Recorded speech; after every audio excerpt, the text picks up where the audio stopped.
Hello, this is Mouse Jacobs for the Barra Spoken Word, and I am really pleased to be talking to John W Sexton. He is a very eminent, is maybe, yeah, that should be the word, but he's a very lively poet as well. He's like Quicksilver, actually, especially in his writing. So he's a very good poet, and he's published a couple of poetry collections, including recently the Nothingness Kit, and we're going to talk about that. He will be our guest on the 11th of April 2023 in the Barra's Spoken Word Clonakilty, and we'll be very pleased to welcome John then. And John, hello. You're in Kerry at the moment, I think. Hello. Hello. I am. I'm on a mountain called Corran in a townland called Carks. Okay. And Carks is the Irish for hen, but in this context, because it's from an elided phrase, the parish means place of the pheasant hen or the grouse. And if you look up the name for this in the evaluation, you see this is the place of the grouse. So I'm living on a mountain in the place of the grouse. That sounds fabulous. Now, you have a very interesting style for this particular collection, or have you used it more often? You call it... In this particular collection, this is one collection of what will actually be at least 4 books, but they're all going to be very different.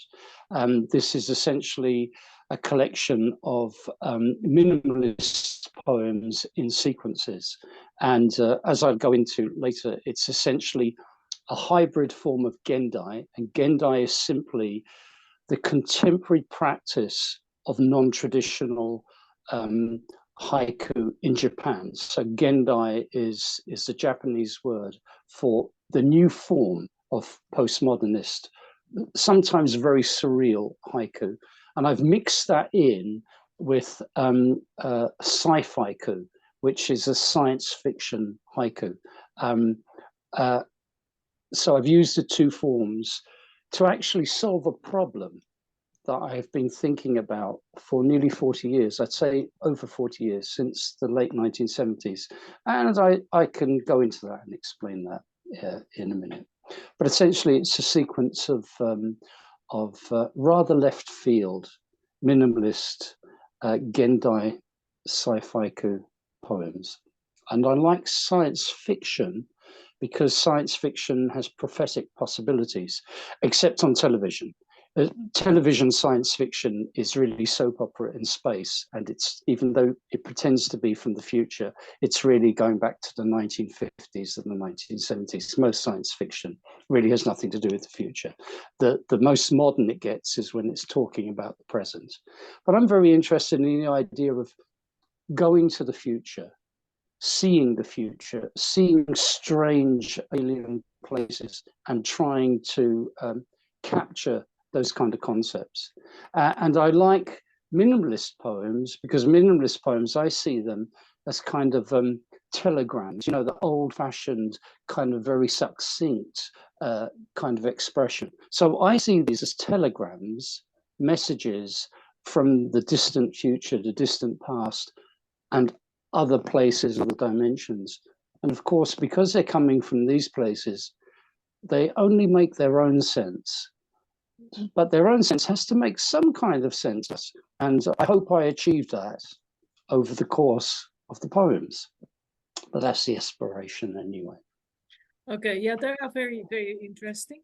And I'd like to hear a little bit later how you write them. But maybe I've asked you to maybe read one of your poems, the Nothingness Kit, the title poem, so that people who are listening to this get a sense of it. Right, the title poem, I had actually marked a completely different poem, but as you have asked me to read the Nothingness Kit, I'm going to read the Nothingness Kit. What's really great about this book is that it has absolutely no page numbers whatsoever. So it's a kind of a mystery. The Nothingness Kit, let's see if I can find it. If I can't, I'm just going to read the one. I found the Nothingness Kit. I found it. Oh. I found it. I found it. I want to explain, these are minimalist poems, so there's a little bit of space between them, which will be a beat, just a beat. And they have no titles, they're just themselves. So this is a sequence called the Nothingness Kit from the collection, the Nothingness Kit. The Nothingness Kit. A heart cold from unrequited passion. All days are nights to the sun. They married and lived in a chestnut. Ate promises from tins. Death an even number. Moths ambidextrous in their embrace of flame. The coal sculpture stallions burned for days. We reddened in their beauty. Those lips, so kissable, briars trip from her tongue. Empty yourselves of hope. The Nothingness Kit comes minus instructions. Landmime. With the scissors of 2 fingers, she snips a nowhere. Doctor, do something. The bedbugs send representatives to the king. I think they're brilliant. But do you want to say so? Yeah, like, thank you. Yeah, no, I really enjoyed reading them and had to laugh a lot. But I'm also very curious. Like, but I don't know if you want to go into how you actually write them. Is that a secret or is that something you want to talk about? No, it's not a secret at all. First of all, I've trained my mind to go anywhere. So I can write quite automatically using any form that I'm familiar with or I'm practiced in. And if I'm not familiar with the form, I practice it until I'm able to write in it. But my process really is very much going to the place that, or becoming the thing that I want to write about. So, you know, the late Matthew Sweeney had this saying. He thought he invented it. He hadn't actually, but he had this saying that if someone wrote a poem about a cat, the first thing he'd say to them was, when you wrote that poem, were you a cat? And actually, to write a poem about a cat, you must become the cat. If you want to write a poem about the floor, and I used to do this in classrooms, you know, I used to say to the students, if you want to write a poem about the floor, you go to the floor. Now, by that point, by that stage, I'd be lying flat on the floor in the middle of the classroom, and they would be looking down at me. And of course, if you're lying on the floor, and if your legs and arms are stretched out, you actually have this paradoxical pressure. You have the pressure, the weight of your body, and you pushing down, you have gravity pushing you against the floor, but you also have the pressure of the floor. And it can actually be oddly vertiginous. You know, you can suffer from vertigo while you're lying on the floor, especially if you're talking, especially if you're talking out through the top of your lungs. But while I was doing this, you know, pretending to be the floor and experiencing the floor and speaking as the floor, those who are listening feel a kind of a strange vertigo. So my technique for poetry generally is going into that place. So what was my process here? Well, I told you I had a problem. I came across a wonderful idea at the end of the 1970s. I was reading an interview in the Paris Review, an old interview at that stage. It was from the 1960s. And this would have been about 1978. So I would have been exactly 20 years of age. And I was reading an interview with William S. Burroughs, and he was talking about his cut and paste technique. And he said at one stage, he said, you know, I cut a line, and when I looked at it later, he said, I didn't realize what it said, but when I looked at it later, I realized that in cutting the line, I had produced a prophecy of the death, the assassination of Kennedy. And then he said this, he said, so I realized that when you disturb language, you can go forwards and backwards in time. Now, when I heard that, I thought, oh, that's true. That sounds really reasonable to me. And I want to do that. You know, I wanted to go forwards and I want to go backwards in time. So I used cut and paste technique. But at that stage, I found it very unsatisfactory. And I have to say, I didn't go anywhere. I didn't go into the past. I didn't go back. I had no revelation. But I believed what he said because I knew what he said was absolutely true. And you could also see it demonstrated in his own writing in the cut and paste technique. So for a long time, I was struggling with the idea of how could you actually do this with poetry? Is there a form of poetry that actually is open to this? And then when I started to study haiku at the beginning of the noughties, I did an apprenticeship with Gabriel Rosenstock. He was my master, and I was his little student. And I studied under him formally to create haiku and to learn haiku technique. Now, the thing is with haiku is, first of all, it's about the penetration, the interpenetration of the author with the observed moment. But haiku is divided into two parts, fragment and phrase. And as I started to experiment with haiku, moving away from purist haiku, I suddenly realized, hang on, fragment and phrase, this produces exactly the same effect as cutting up a line, because haiku and Gendai is about the juxtaposition of the fragment and the phrase to produce a third thing, prophecy.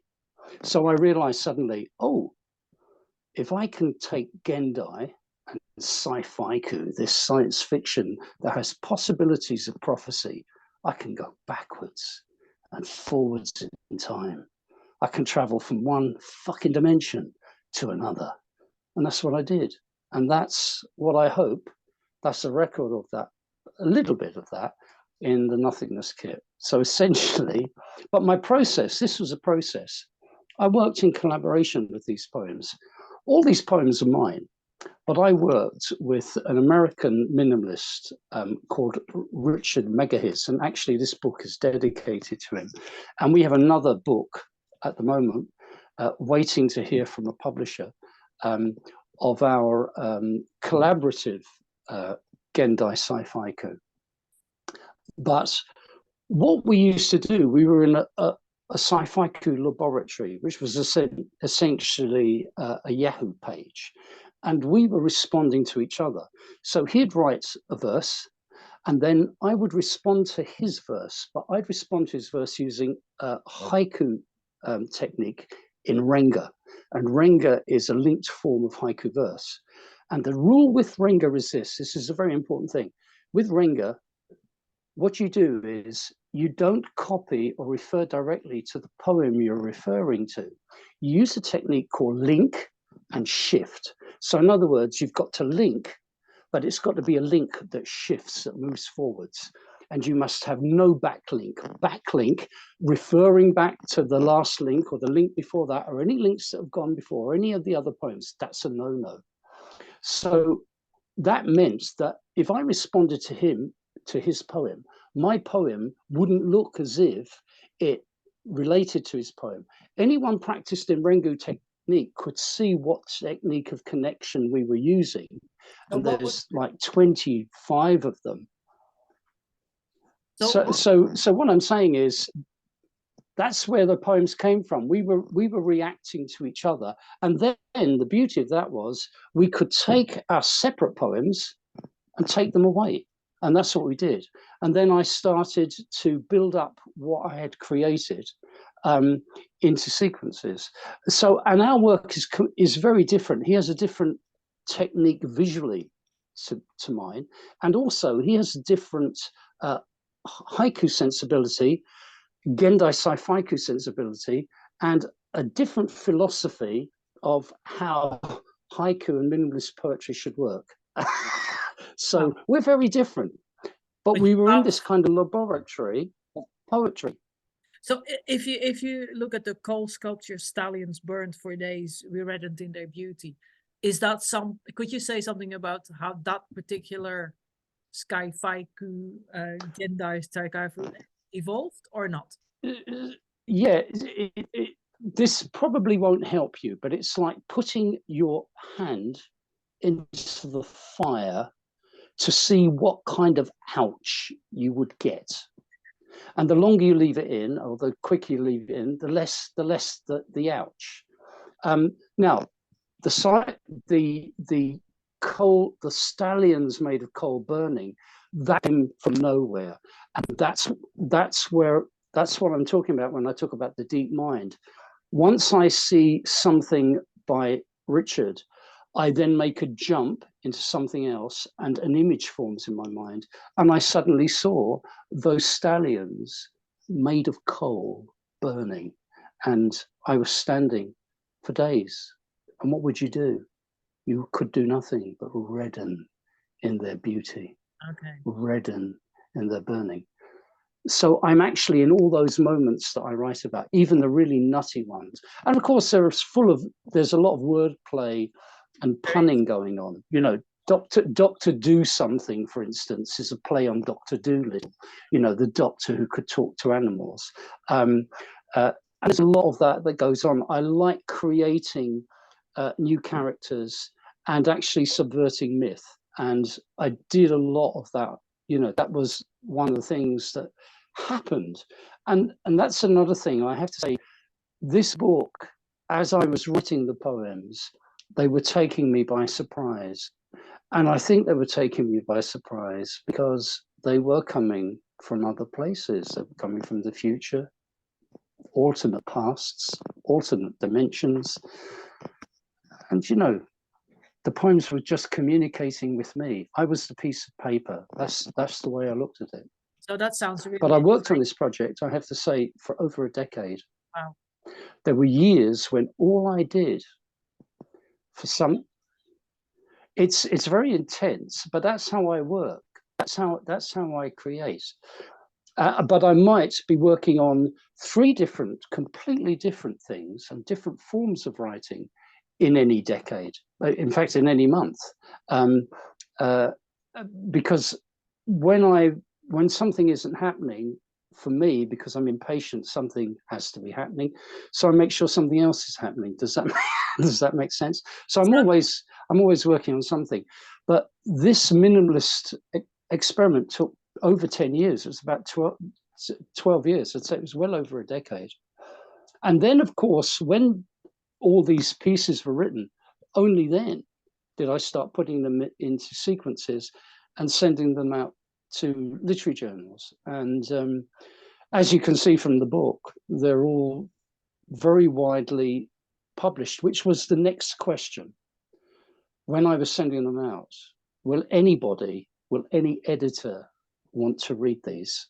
And it was great because some editors didn't. In fact, they, in their rejections, they were saying, I don't get this. What are you doing? What's this supposed to be? And there were other editors that were saying, oh, this is great. This is the kind of thing I've been waiting to come through my letterbox. So that was nice. But I was getting both responses. And I have to say this, though. The science fiction poetry journals, which was another completely different project, and there's another book coming from that, which is not minimalist at all. The science fiction poetry community, it's a great market because it's a paying market. They actually pay for science fiction poems. And I I did that for over 10 years. I was working as another side project, writing in kind of my interpretation of what science fiction should be and also shouldn't be, because I like doing things that shouldn't be. But I found that in some cases, the science fiction poetry community, ironically and rather paradoxically and sadly, and this is a heresy warning now, I'm about to utter a heresy, science fiction communities can be very conservative. They can be living in the past and not in the future. So I did find that not all of them, but there were some editors, science fiction editors, who not only didn't get it, but wanted to tell me they didn't get it in quite volatile terms, which was very exciting because there's nothing better than getting a reaction. So what do you think of our future? What is going to happen? I don't think we have a future. Our future is very uncertain at the moment. However, there will be a future. You know, that's the problem with human beings. We think that the future is all about us. We think that if we're not around, there's no future. How ridiculous. Of course there's going to be a future. Of course, your question, is there going to be a future for us? At the moment, it's not looking very good for us, is it? I mean, let's be honest. But also, perhaps poetry can affect that. And I believe that poetry must make an attempt to affect that. Now, a lot of people will say, well, poetry can't do anything. And I've often said that poetry can't do anything. I can tell you one thing that poetry definitely can't do. I have an autistic son, as many people know. He's an adult autistic boy. He's 35 this year. He has the mind comprehension of a 5-year-old. He knows more words, but he has an active vocabulary of around 150 words. Maybe a little bit more now, but he doesn't use all those words. He suffers from aphasia as well as everything else. So language to him is a nonsense. Here I am, living by language. Can a poem cure my son of autism? No. So what use is poetry to me? Well, it has this use, as I often say, if I write about my son Matthew, I have a moment of clarity. I understand something in that process of writing. I have a moment of healing. But then in the communication of that poem, I communicate that experience as a father of a child, a forever child with autism. And that can offer a reader a moment of understanding, a moment of empathy, a moment of healing. Readers that not only may share my experience, but readers who've never even encountered my experience. So there is a duty for the poet, I think, to believe that poetry can make an active difference. However, I'm actually a cynic. I've seen the future. I've seen all the futures. I've been to the future. I've been to other planets, believe me. I've been to the moon. I was in the moon before the Americans were. I was only a kid. But anyway, that's another story entirely. It's just a pebble made of dust. I knew that before the Yankees got there. But anyway, the thing is, I don't know anything. I don't know what the future is going to hold, even though I've been there. I've been to lots of futures. I've been to loads of them. Okay. The thing about the future is going to be there, whether we are or whether we're not. And I think that's great. I think actually we should revel and concentrate on our own unimportance. And that's really one of the wonders of poetry, can show us how absolutely unimportant and insignificant we are in this wondrous universe. Well, I'm not sure if I agree, But I'm really interested in, you said you were interested in magical thinking. Can you say a little bit more Yeah. about that? And then we close because you have... Okay, well, I practice a thing that's actually an ancient concept in Irish poetry. I'm an Irish poet. I have an English accent because I am the child of migrants, economic migrants that had to leave Ireland in the 1950s. So I was reared in Sasana in England, but I'm an Irish poet, and I follow the concept of Imbas forosnai, which essentially is a technique of reaching a higher consciousness. But the idea of Imbas forosnai was to reach a higher consciousness to find a pure, prophetic form of poetry. And that is my approach to magical thinking. And that's why I write. I write for everything I do, whether it's a minimalist poem, whether it's a mad science fiction thing, whether it's a piece of magic realism, whether it's a work of surreality, or whether it's a work of quotidianous screaming. For instance, writing about my son, or writing about the real world that we inhabit. I want that somehow to have a prophetic element.